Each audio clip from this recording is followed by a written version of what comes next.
Neil Kramer, welcome to the podcast. Well, thank you for having me. Nice to be here. No, it's cool. Nice for you to come on this one. I'm only quite a new podcaster. I wasn't expecting it all to go so well. Well, you must have something going right, because I think I'm kind of like Chaz and Dave, following Led Zeppelin with some of the guests you've already had on, haven't I? Yeah, I can't believe it. I really just can't believe it. It's just blown me away. I got lucky twice. Yeah, that's fantastic. Yeah, you must be on the right lines. Yeah. What the hell happened there? That's definitely beyond me. It's what was it? Fate or synchronicity or some weird doors opening. Yeah. Well, I should try and do my best to make a good account of myself in such distinguished company. All right, cool. All right. Well, I was going to. The first question I was going to ask you is, when I read your sort of biog, as it were, that yes. The first thing that came to mind was a transformation of the self of sorts, is what you said happened to you, and I'd just like to ask, how did that manifest itself? What happened? Okay. I think a lot of people have transformative experiences throughout their life, from birth right the way through. The trick is, to some extent, is recognizing that you're having one, and going with the energy that creates. What I mean by that is that it's very easy for the mind to wrap up a bad experience, and kind of in that traumatic moment it'll fragment it and package it off and tie it up tight and put it somewhere else, and you either have a drink or you go to sleep or you watch a film or whatever, and you very, very quickly the mind protects itself through an amnesic response, essentially. So my initial transformative experiences were really realizations, if you like. It's quite a straightforward one in my case, to some extent, and I'm sure it'll be familiar with a lot of the people who listen to this show. And I think it perhaps was in, I don't know, 7, 8, 9, 10, something like that. And just looking around, I found it peculiar that the driving force in most people's lives was to acquire things, and to acquire status, and to acquire prestige. And from a very early age, I had the opposite impulse of that. And my impulse, before I understood what it meant and how to articulate it, was to get rid of things, was to shed things, and to kind of tread lightly, as the sort of Native Americans might say. Yeah. And when you live in a Western society, particularly in England, it's very unusual and very unpopular way to behave. Because people have expectations of you, and even if you're in a sort of working class or middle class environment, anybody kind of under 40, they really blend into each other, those two stratas these days, and they have done for a long time. So it's, the aspirations of the middle classes and the working classes at the moment are very similar. So that meant that when you're at primary school and go to secondary school or high school or whatever, there was a pressure to conform, and it came from the peer group of the other students, and it also, of course, came from the teachers and the parents and the adults, in inverted commas. So before any philosophy or spirituality came into it, it was just the whole idea of acquisition and of gathering supplies, basically, was just a sort of anathema to me, and I felt that I didn't want to participate in that. So it was a good few years on when I began to rationalize that and understand what that meant, and that it was quite a, as I would feel of it now, quite a noble impulse. But when you're, when you're 12, it's a nuisance. Yeah, no, I can relate to that, because I remember, if you like, when I was a kid, all these sort of trophies of bling that everyone had to be into. Yeah. I don't know, I found it quite vulgar and shallow from an early age as well. Yeah. I didn't mind breakdancing because that involved skill, and that looked good because it involved some skill. It was like a form of self-expression. But as soon as everyone started wearing Nike and Adidas, and they had to have names written all over them, and boast about how expensive all their clothes were, it just seemed like some kind of fascism.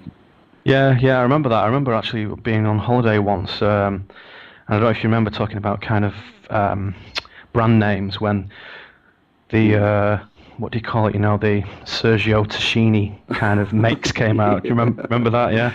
Oh bloody hell! They look garish as Yeah. hell. And what's that little alligator logo thing? What's that was called? What was that? Oh, wasn't it? Lacoste. Oh yeah. Yeah. And I remember, you know, if you wore a kind of yellow or blue or black or white polo shirt, it just didn't mean shit unless it had this little logo on, which again, you know, at a young age, I just found most peculiar. And if you fast forward, you know, 10 years, nothing really changed from that. So I think what I was starting to perceive was that, you know, as an infant, you know, what you have is, you know, you have your toys and you have your food and your sleep and this and that, and that, you know, transmutes to having a car and a house and money and a gold watch and a, you know, diamond toothbrush, early whatever. Indoctrination into all that stuff, isn't it? Yeah, well, yeah, kind of, but understandable. And then as you get a little bit further through the system, it shifts from what you have to the more prestigious of what you do. So, you know, you have everything from kind of, you know, cleaning the toilets to being a barrister or a brain surgeon, and everybody wants to push up to the top end of that scale. But also, what you do encompasses, you know, do you like football? Do you like to play golf? Do you watch TV? Do you like to eat out in restaurants and so on? So this prestige and this status, again, I found acquisitional, and although it wasn't necessarily a tangible thing, it seemed nobody was addressing the fundamental thing, which is what you are. Yeah. So you are human. You have a mind. You have a body. You have a spirit. And I don't think I knew anybody who was living and breathing at the time who was addressing that. Yeah. So I think my magic moment, if you like, was discovering philosophy in a you know, kind of school library situation, and I was looking for something else to do with coursework, and there was this row of books, and there was, you know, Nietzsche, and you know, the sort of German philosophers, Schopenhauer and Heidegger, and all these people, and I kind of just liked the look and the feel of what the books were kind of saying on the cover, on the back, and I picked them up, and the other people as well, like Kierkegaard and Wittgenstein, took them home and started to read them, and that was, if you like, the beginning of a more self-aware and more conscious transition to say, this is okay, this is normal. The difference between me and the people who aren't doing this is that they are less conscious. And even at the time, I didn't feel any elitist feelings or kind of spiritual, you know, pompousness about it. I just thought, if low consciousness people want to enjoy a lifetime of pleasure and distraction, then that's their rather dubious, but that is their privilege, and they have the right to do that, and they have the right to choose what they want to do. For me, that wasn't an option, and it never was an option. So philosophy became very important to me, and then it moves to, inevitably, to spirituality, which most good philosophy, as far as I'm concerned, leads you into. Yeah, I think for me, I didn't really get into books like that when I was a kid or anything like that. I mean, I might have gone through a very shallow phase when I was a teenager, and I just expressed myself in a kind of alternative, countercultural way, like goth, something like that. Well, yeah, I mean, I you know, I wasn't a kind of geek in the bedroom, as the image might pop into people's heads. In people's face, what they saw was you know, long-haired, sort of scruffy, denim jacketed, you know, heavy metal guy, and that was, you know, even the pop music and the what was, in the charts at the time used to just repulse me totally. Yeah. So I immediately sought out everything else. I thought there must be better than this, and of course there's these huge worlds of classical and jazz and metal and rock and psychedelia and ambient, and then later on electronica and so on and so forth. So pretty much all the way down the line, there was a recognition that the mainstream offers only the lowest common denominator, rudimentary building blocks that are of little consequence to anybody who is interesting in developing their own awareness. Yeah, it's true. I've got to say, though, that one thing I did get into, and it was quite deep at the time, well, in the 80s, was 80s alternative comedy. I got very into that. English comedy or the whole thing? English alternative comedy, whether it be, because in the 80s it was things like, Aid and Rick and Stephen Fry and Ben Elton. Yeah, the Cambridge Footlights crew, yeah. Yeah, and I got really into that. I mean, I didn't read Nietzsche or anything like that, but I did get very much into the alternative comedy, and I didn't realise until a couple of years down the line that that it made me question everything. And then, it did become more, I suppose, spiritual, new agey after a while, but then that became a bit more grounded too. Yeah. Well, you mentioned punk, and then there was, at the time, I think they said comedy is the new punk, didn't they? Yeah. And alternative comedy was one of the few places where you could get any platform for radical political comment and radical social comment. So I totally see that. And despite grounding myself in all these pretty weighty texts, I think I share a love of that with you, because I discovered in the late 80s Bill Hicks. Yeah. It was a real inspiration, because not only was he funny and cool and humorous and full of this enormous energy, but he was deeply grounded in the same Zen and the same philosophy, the same understanding of entheogens, psychoactives and their place in society. He was way ahead of any conspiracy theorists in his awareness of government duplicity, really in your face. So it's amazing to think he died kind of in the early 90s. He didn't even get to my age. He was dead at sort of, I can't remember, his early 30s or something. He might be 31 or 2 when he died. Yeah, that's right, yeah. He looked a wee bit older, because I think he was punishing his body a little bit, but he was a super human being. And it's incredible if you go back and listen to the stuff, get some videos or DVDs or whatever and watch it. It's as if it was recorded yesterday, because every single routine, every single sentence that comes out of his mouth is ultra pertinent to the the awful sort of dictatorship that we find ourselves in today. Oh god, yeah. I remember once I was watching the Bill Hicks thing, and he'd taken the piss out of Christians, and he said a couple of rednecks come and pushed him and made a pushing away thing, because hey, come here, while pushing him, and he said not a physics major then, and the bloke said to him, hey bud, we're Christians, we didn't like your show, and he replied, well, forgive me. Yeah, perfect. I know that routine. I was gonna steal your thunder then, but I thought I'd let you go with it. Yeah, very funny guy. Yeah. So nothing was untouched by him as well. So he was he trampled over fundamentalist religion, which he came from Austin, Texas, I believe, and in some of those parts, it's not a smart move to criticize God and Jesus and the existence of them. But by the same token, he was a extremely spiritual guy. So many of his routines, particularly involving psilocybin, often invoked a sensation of the divine and of God. And he would talk quite freely to these, kind of pissed up 2,000 people audience who just wanted to hear dick jokes, basically. And he would wax lyrical about the divine, about the sacred spirit, about the connection, about the the 3D transcendence and so on. And wide-eyed people would look back at him, and then he'd hit them with a really kind of grotesque joke just to please them. So he was really skating on thin ice. And I think there's a line from Blade Runner which says, the light that burns twice as bright burns half as long, and I think that was very true of Hicks. Yeah, I think so.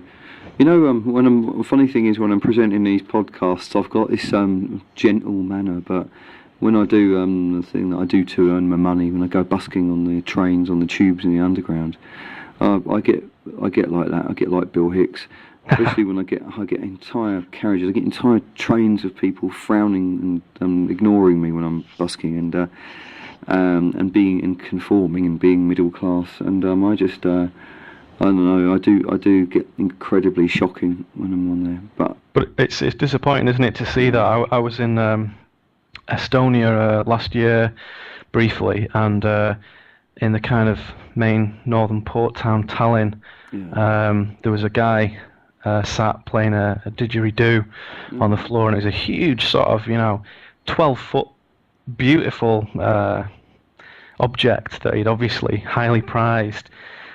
And there was lots and lots of people sat in this square, sat around eating and drinking and talking and smoking and having a nice time. And I kind of just slipped out of the state of general revelry of the people I was with, and I just focused on this guy who was on the other side of the square. It was a burning hot day, and I looked at him and I just felt this stillness and this innate happiness inside him.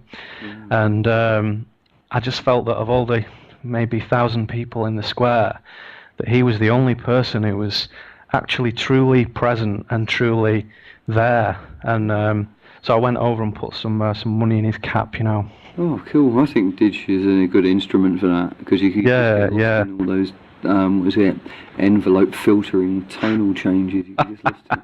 I'll take your word for that, yeah. Yeah, well, sorry, I'm a bit Terence McKenna in my use of language, but it's that's no bad thing, is it? No. Well, I'll say that when I go busking, I jump in and out of the trains and I get them captive. But one thing that I do get a lot of is I get a lot of incredibly miserable people say to me, "Oi, get a job. Go, at least I work for a living." And so recently I've decided to preempt them by telling everyone recently that if they're going to tell me to get a job, at least look positive about it. Otherwise, it's a disincentive. And I often tell people that anyone who asks me to get a job should be made to sit in an office with me, and within 3 hours I'll have them begging me to get back on the trains again. Yeah. And that sounds like a good strategy. You should give that a try. Yeah.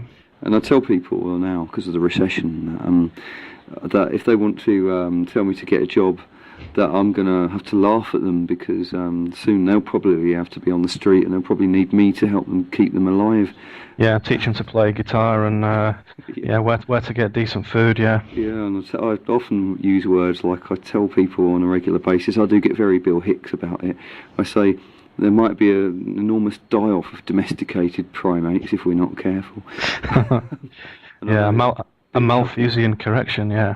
Yeah. And it's, I think it's interesting that you tell me this story. I wasn't aware of what you did and how you spend the days and how you live, and nobody really knows. We just voices on the over the wires really. But I think it's even the situation that you describe, the sort of disappointment of people's lack of emotional integrity, really, just to say hello and smile and listen and say that's cool or whatever.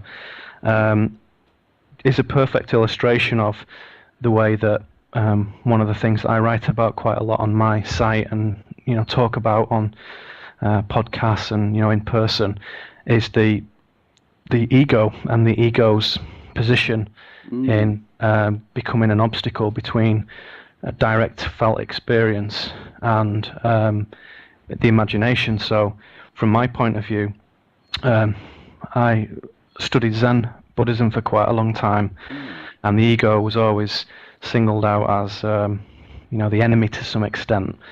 And the ego in Western society is obviously promoted and encouraged, and the development of it is encouraged in people.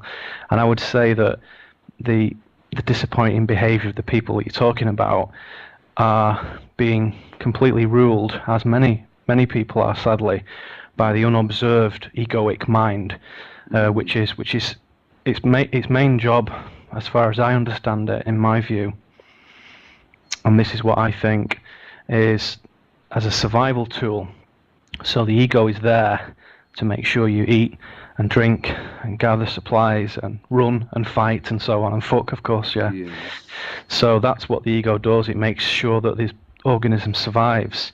If the ego is put into the driving seat to captain the vessel, if you like, you quickly kind of find that it's pretty ill-equipped to do that, and its emotional articulation and its emotional intelligence in particular are very rudimentary, because they're not required for most of the things that I described. So if somebody is living an egoic life, then they, hand in hand with that, they usually display infantile emotional states. And that can be from a 60-year-old successful pinstripe suited guy, and that can be from a 16-year-old student. It doesn't really matter how old you are. If the ego is steering the vessel, you're in a pretty bad place, really. So part of the inner journey, the transformative journey, is to persuade the ego to recede, and to persuade the ego through a blend of metaphysics, science, philosophy, mysticism, spirituality, to persuade the ego that it would be much happier in its original job of looking after the survival impulse. And I think when that begins to happen, subtle signals are sent to the self, the true self, that say, the ego isn't us. That thing that thinks inside the head isn't you. It's a voice that has come about and that has insisted it's us, but it isn't us. And the way to show that is to observe the thinking process itself. So in Zen, this practice of mindfulness, which is heavily discussed, and anybody who's picked up any books on this will know exactly what I'm talking about. Mindfulness teaches you to observe the thinking process and begin to step back from it. And when that happens, you move from a state of doing and a state of noise to a state of being and a state of stillness. And it's in that space, just like the guy playing the didgeridoo in the square, he was in that space. And funnily enough, playing a musical instrument will connect the left and right hemispheres of the brain quite successfully, more than anything else, really. So I often feel when somebody's lost in an instrument, whatever it is, there is this integration taking place in the brain which delivers the person in front of you into a much truer state of presence. And whether that's a guy holding one of the posts on the train just staring into space, or whether that's the guy stood in the bar sort of nursing his drink, you can see they're not present, and you can see the egoic thinking process is just rambling on and on and on and on, and the voice is going on and on and on. And I think it's a definite problem if you're living in a system that is beginning to change, as ours is, as everybody with eyes can see. If the ego's in charge, you're going to have a pretty rough ride. Yeah, well, I do find here in London, I don't know if you're in Manchester or yourself, whether you spend a lot of time in the city or whether you... No, I don't. I steer well clear of it. It's a great city and stuff, but it's somewhere I like to go in, do things, and then come out of again. Fair enough.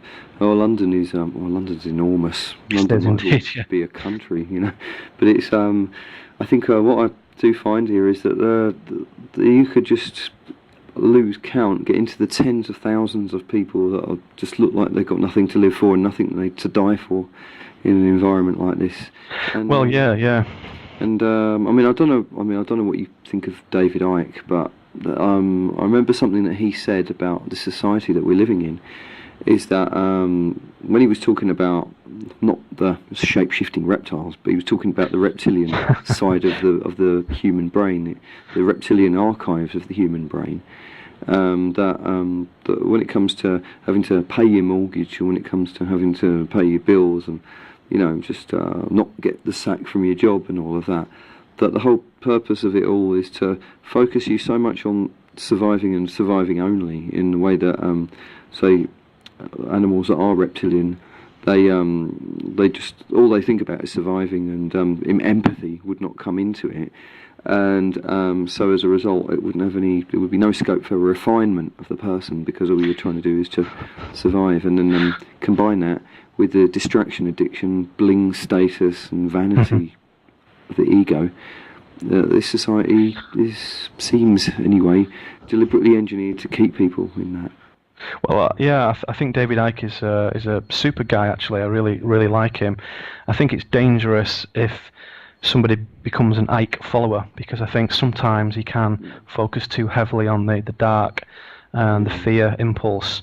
So there's a certain irony in the fact that he's probably one of the people who is most responsible for highlighting the danger of fear energy as a negative thing and something that is to be sought out and eliminated, basically. And I think without him there would be millions less people who even knew what that meant. So his reach and his the number of people he's managed to reach inside mentally and what have you is superb. I think his latest works, there is a much more balanced approach, and his spirituality, his personal journey, he seems to really openly share, whereas in earlier books he didn't really do that. It was just data, lots and lots and lots of data and information and histories, and it was very scholarly for somebody who isn't supported in any way by this stuff necessarily. And even now I think he's not exactly being chauffeured around anywhere. It's quite a hard life doing this kind of stuff. And I'm at another end of the scale, really, where I'm sort of working from the outside in, so I know what that means. It is very difficult. However, the fear impulse, the survival impulse are very closely related, and fear is a driving energy. But as you said, if people are focused on survival, it turns the attention away from the more refined things, and it also promotes the ego to that ascendant position continually. So as soon as you feel fear and you feel that grip inside your stomach and your solar plexus tightens and all the rest of it, and we've all felt that in various different times and moments in our lives, sometimes a lot, sometimes a little. But when that happens, the ego is completely dominant, and any spiritual connectivity, any higher awareness is eliminated and is dampened temporarily, but it is gone. So if you can keep people in a fear state over extended periods of time, then you're effectively disconnecting them from any higher source and any divine connectivity, which I feel is a natural state for all humans. But if you've led a fear-based life and you've made fear-based decisions about mortgages and insurance and school and jobs and all the rest of it, it's so entrenched in the system that you don't think that they're fear-based decisions, but generally speaking they are. And I think the universe is typically quite abundant in how it provides for people, but when you try and outthink it by hoarding, the universe then retracts its bounty, really, and you're left scrambling around like everybody else. And it's a very tough thing. It's a very hard path to walk. It's easy to say, it's difficult to do. And I've tried to do it in my life, and certainly in the last the last couple of years I've moved away from the safety of regular employment and a normal job, so I can spend more time doing the things I do, like this. So it's good to have a little faith in the universe, but you have got to pay your bills and hedge your bets in another way as well. So I think that the counterbalance to the fear impulse, if you go back to what we were saying earlier in the show, rather than thinking about what you have and what you do, the fear impulse takes you right into those things. It takes you right away from any thoughts of what you are, whereas awareness and selfhood moves you from what you have through what you do and back to what you are.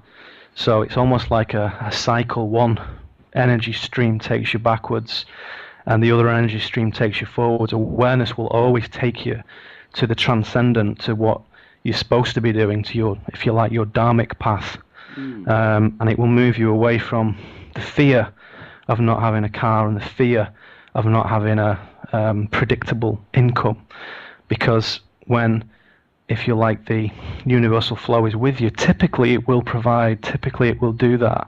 And when you are in Dharma and you are putting out good energy and information and you're being compassionate and cool and you have integrity and dignity, usually the universe will support that, and it will support that on a very sort of individual level, you in your life.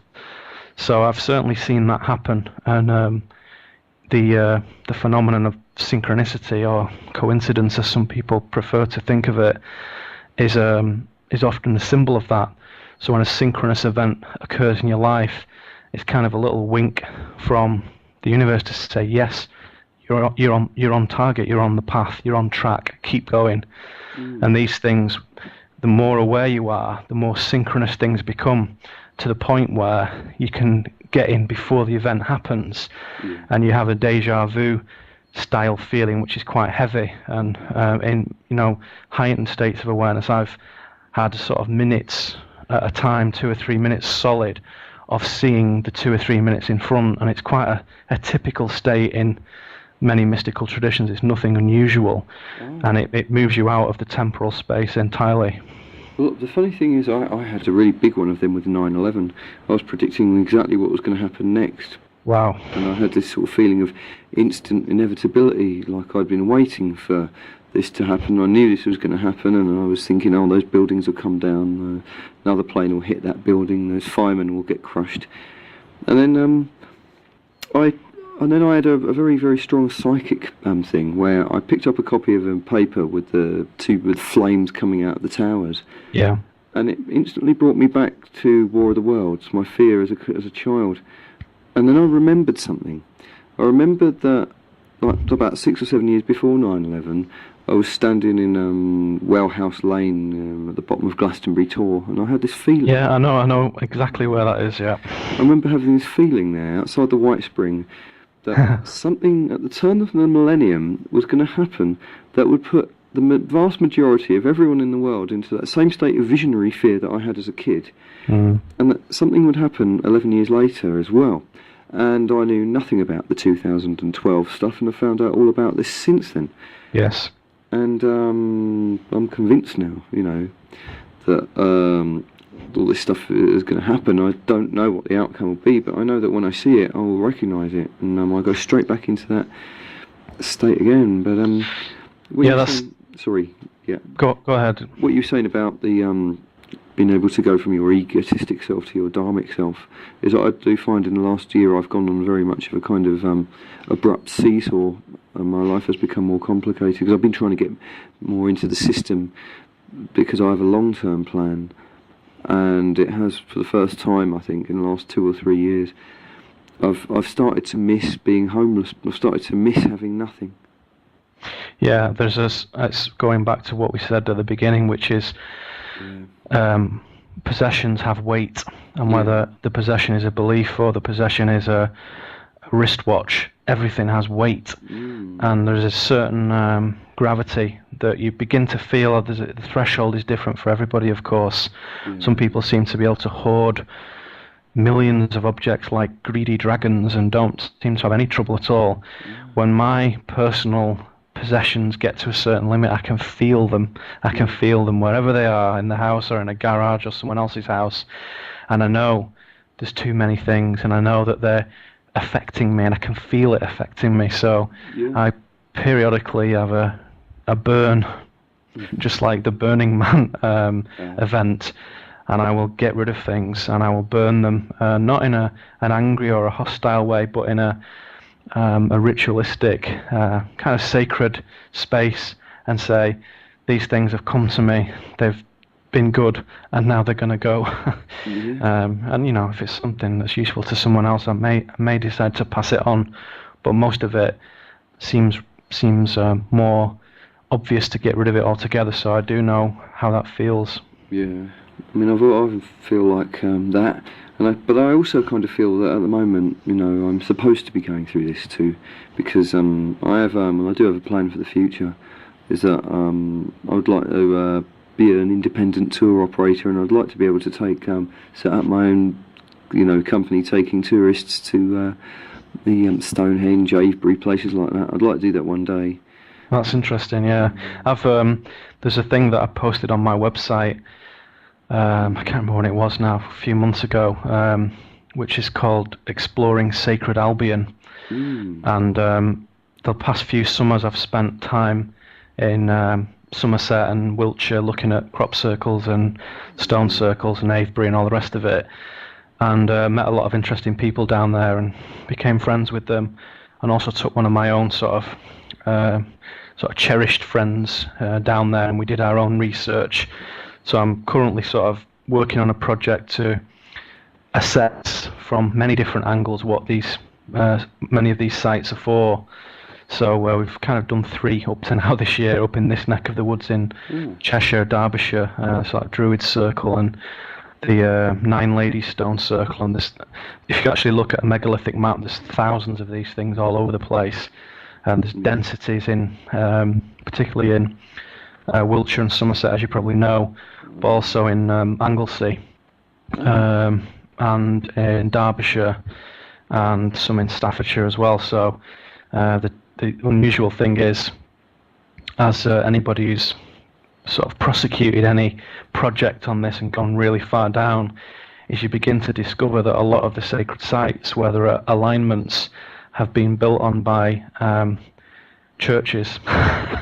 So a lot of them have disappeared, and it is only where there is really difficult geographical conditions where that hasn't happened.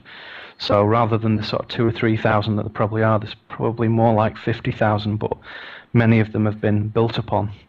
And that comes back to this energy flow thing and this kind of awareness movement, where I think that in many of these places you have a kind of geo-psychic energy uprising, and in some places you have a geopathic kind of plug hole situation. So it depends, how you cut the cake as to which is what.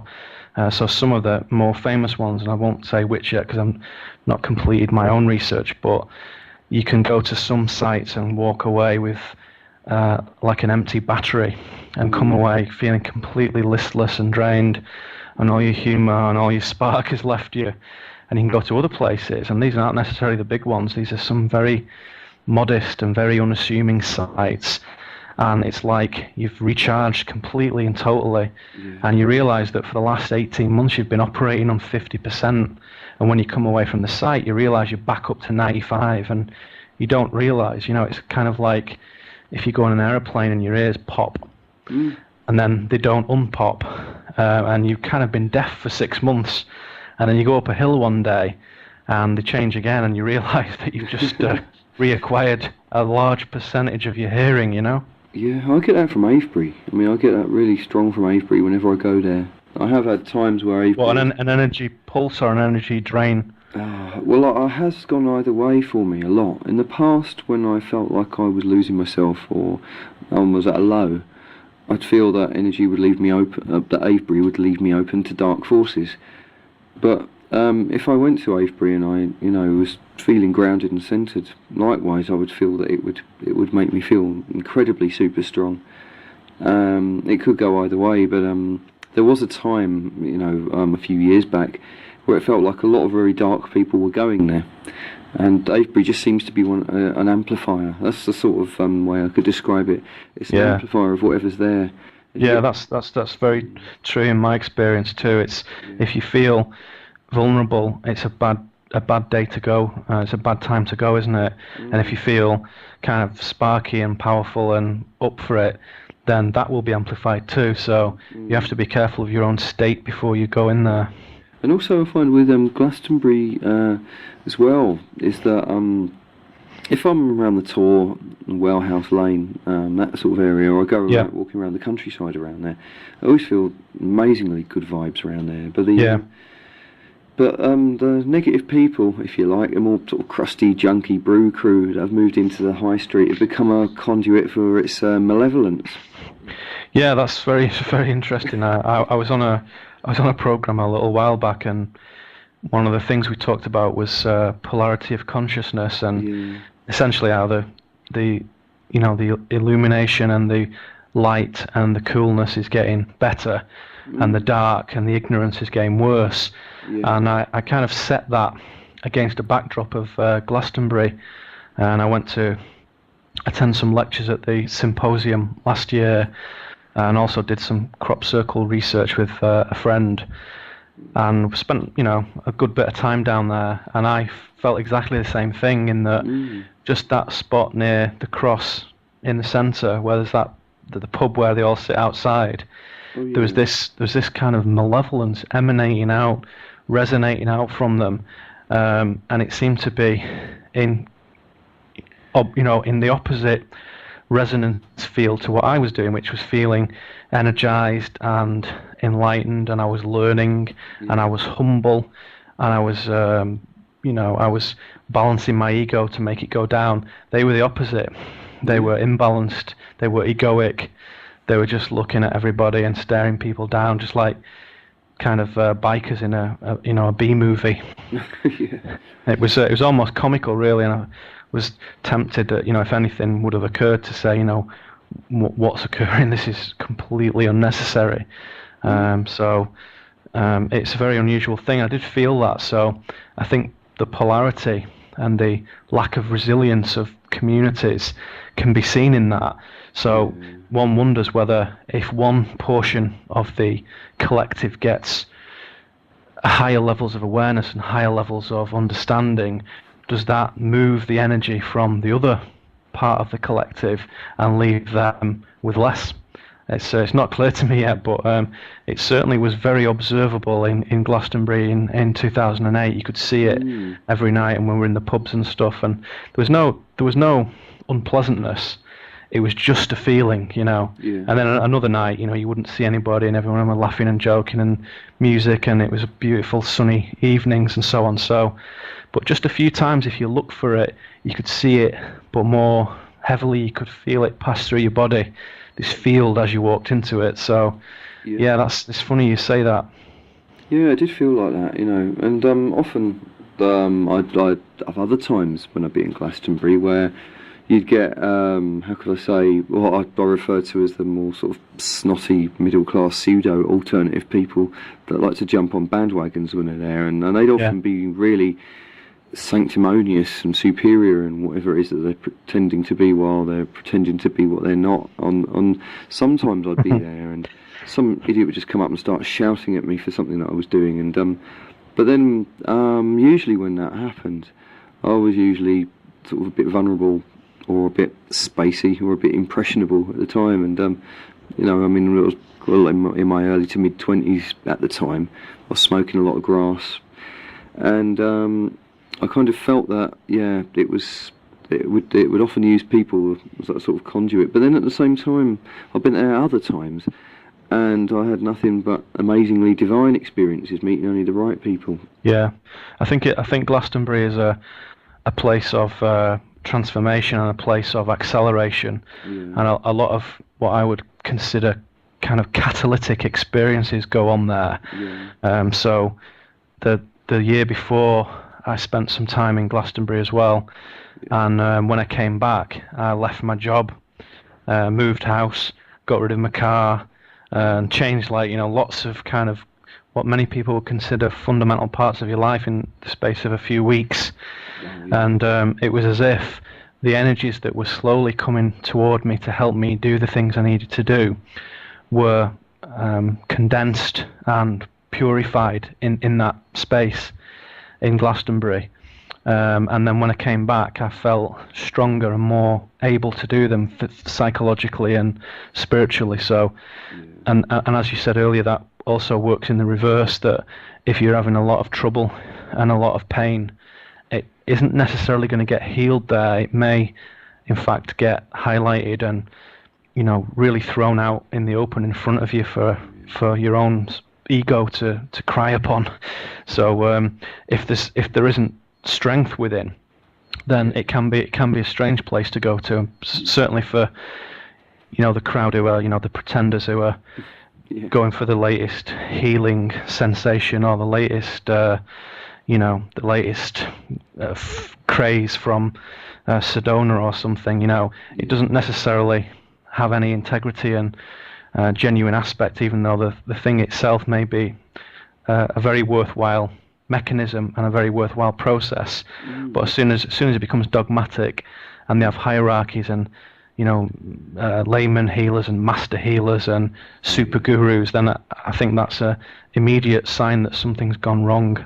Yeah, no, I've had a good recent sort of realisation, and no one comes between me and God, and that goes for whether they be priests or whether they be atheists. Yeah, I see them as both. Excellent. Yeah, Richard Dawkins is trying to telling everyone there's no God only because he wants to become between us and God, and priests are telling us that we can only do God via their doctrines because they're doing the same. So, anyway, I'll say I might have to put a lid on this now because I'm about somewhere in the region of 44 minutes into this, and I've got to make sure I'm trying to fit these into rigid hour slots because sure. This broadcast on an internet radio station, I don't like to have its variable length. I'll try to make them exactly an hour if I can. So sure, okay. All right, cool. Well, I say cheers for coming on the programme, and no problem. It's my pleasure. All right, sound, and maybe in a few months, come back anyway and chat some more, bang the world to rights again on this podcast. Yeah, I'd love to. I've enjoyed it. Yeah, thanks for having me. All right, cheers, Andy. Well, have a good one myself anyway. Yeah, you too. Yeah, see you around. All right. All right, cheers now. Bye-bye. A way to behave. Oh yeah. Yeah, because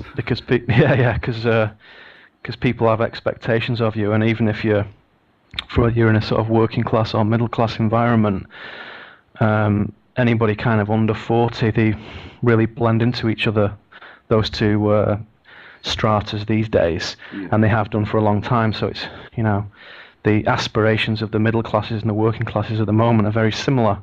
Yeah. So that meant that when you're at primary school and go to secondary school or high school or whatever, there was a pressure to conform, and it came from the peer group of the other students, and it also, of course, came from the teachers and the parents and the adults in inverted commas. So before any philosophy or spirituality came into it, it was just the whole idea of acquisition and of gathering supplies, basically, was just a sort of anathema to me, and I felt that I didn't want to participate in that. So it was a good few years on when I began to rationalise that and understand what that meant, and that it was quite a, as I would feel of it now, quite a noble impulse. But when you're, when you're 12, it's a nuisance.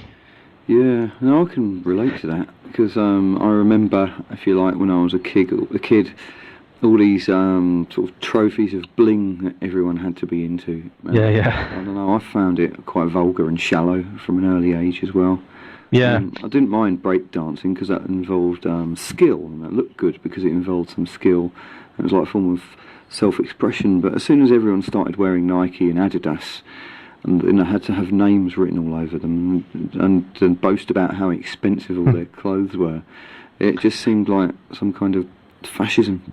Yeah, I remember that. I remember actually being on holiday once, and I don't know if you remember talking about kind of brand names when the what do you call it? The Sergio Tacchini kind of makes came out. Do you remember that? Yeah. Oh bloody hell! They look garish as well. And what's that little alligator logo thing? What was called? What was that? Lacoste. Oh yeah. Yeah. And I remember, if you wore a kind of yellow or blue or black or white polo shirt, it just didn't mean shit unless it had this little logo on, which again, at a young age, just found most peculiar. And if you fast forward, 10 years, nothing really changed from that. So I think what I was starting to perceive was that, as an infant, what you have is, you have your toys and you have your food and your sleep and this and that, and that, transmutes to having a car and a house and money and a gold watch and a, diamond toothbrush, early whatever. Indoctrination into all that stuff, isn't it? Yeah, well, yeah, kind of, but understandable. And then as you get a little bit further through the system, it shifts from what you have to the more prestigious of what you do. So, you have everything from kind of, cleaning the toilets to being a barrister or a brain surgeon. Yeah. And everybody wants to push up to the top end of that scale. But also what you do encompasses, do you like football? Do you like to play golf? Do you watch TV? Do you like to eat out in restaurants and so on? So this prestige and this status, again, I found acquisitional, and although it wasn't necessarily a tangible thing, it seemed nobody was addressing the fundamental thing, which is what you are. Yeah. So you are human. You have a mind, you have a body, you have a spirit, and I don't think I knew anybody who was living and breathing at the time who was addressing that. Yeah. So I think my magic moment, if you like, was discovering philosophy in a kind of school library situation, and I was looking for something else to do with coursework, and there was this row of books, and there was Nietzsche, and the sort of German philosophers Schopenhauer and Heidegger, and all these people, and I kind of just liked the look and the feel of what the books were kind of saying on the cover and on the back, and I picked them up, and the other people as well, like Kierkegaard and Wittgenstein, took them home and started to read them, and that was, if you like, the beginning of a more self-aware and more conscious transition to say, this is okay, this is normal. The difference between me and the people who aren't doing this is that they are less conscious. Neil Kramer, welcome to the podcast. Well, thank you for having me. Nice to be here. No, it's cool. Nice for you to come on this one. I'm only quite a new podcaster. I wasn't expecting it all to go so well. Well, you must have something going right, because I think I'm kind of like Chaz and Dave following Led Zeppelin with some of the guests you've already had on, haven't I? Yeah, I can't believe it. I really just can't believe it. It's just blown me away. I got lucky twice. Yeah, that's fantastic. Yeah, you must be on the right lines. Yeah. What the hell happened there? That's definitely beyond me. It's, what was it, fate or synchronicity or some sort of weird doors opening? Yeah, well, I should try and do my best to make a good account of myself in such distinguished company. All right, cool. All right. Well, I was going to. The first question I was going to ask you is, when I read your sort of a biog, as it were, that yes. The first thing that came to mind was a transformation of the self of sorts, is what you said happened to you, and I'd just like to ask, how did that manifest itself? What happened? Okay, I think a lot of people have transformative experiences throughout their life, from birth right the way through. The trick is, to some extent, is recognizing that you're having one, and going with the energy that creates. What I mean by that is that it's very easy for the mind to wrap up a bad experience, and kind of in that traumatic moment it'll fragment it and package it off and tie it up tight and put it somewhere else, and you either have a drink or you go to sleep or you watch a film or whatever, and you very, very quickly the mind protects itself through an amnesic response, essentially. So my initial transformative experiences were really realizations, if you like, and it's quite a straightforward one in my case to some extent, and I'm sure it'll be familiar with a lot of the people who listen to this show. And I think it perhaps was in I don't know, 7, 8, 9, 10, something like that, and just looking around, I found it peculiar that the driving force in most people's lives was to acquire things, and to acquire status, and to acquire prestige. And from a very early age, I had the opposite impulse of that.